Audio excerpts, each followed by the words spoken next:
One brother asked one question about vows. In the marriage, we'll do vows. And Bible said that you should not vote on any name.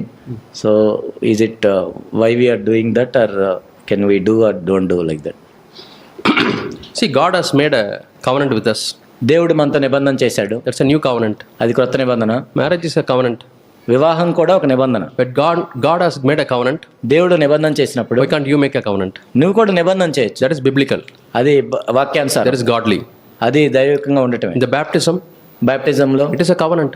అది కూడా ఒక నిబంధన. Hereafter I don't want to do my will. ఇక్కడ నుండి నా చిత్తాన్ని నేను చేయను. I want to do your will, God.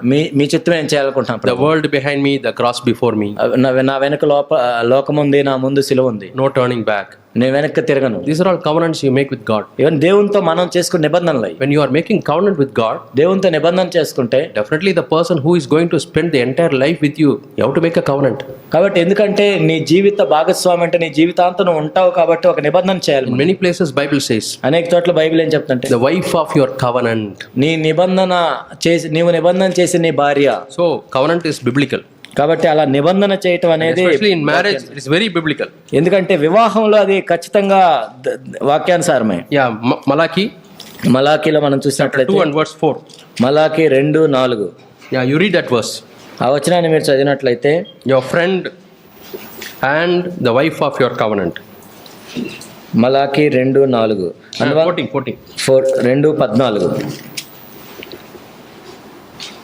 అది ఎందుకని మీరు అడిగి యవ్వన కాలమందు నీవు పెండ్లి చేసుకొని నీ భార్య పక్షమున యెహోవా సాక్షి అయ్యును, అది నీకు తోటిదై నీవు చేసిన నిబంధనకు పాత్రురాలు కదా.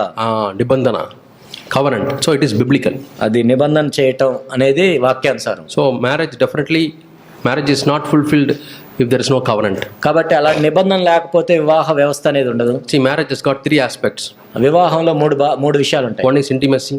ఒకటి ఏంటంటే అన్యోన్యమైంది, love, ప్రేమ, and commitment. ఆ తర్వాత కట్టుబడి ఉండటం.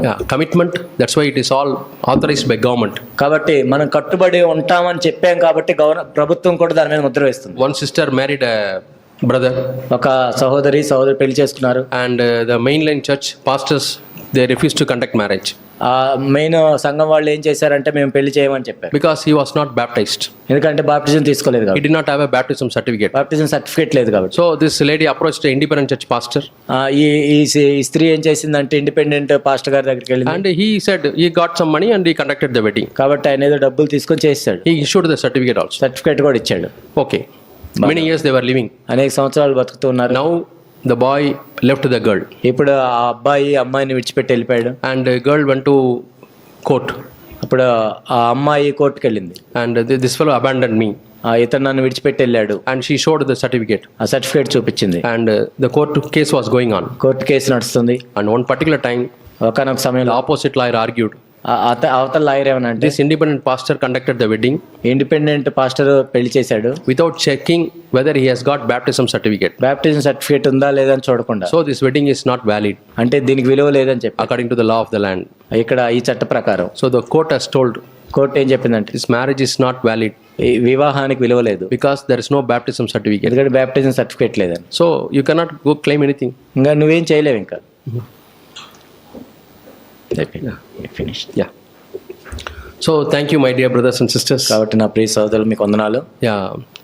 So I told you marriage is a covenant and it has got value. కాబట్టి వివాహం అనేది ఒక నిబంధన, దానికి విలువ ఉంటుంది. A small certificate given by the church, baptism certificate. See how important it is. చూడండి, సంఘంలో ఇచ్చే ఒక చిన్న బాప్టిజం సర్టిఫికేట్ దానికి ఎంత విలువ ఉందో.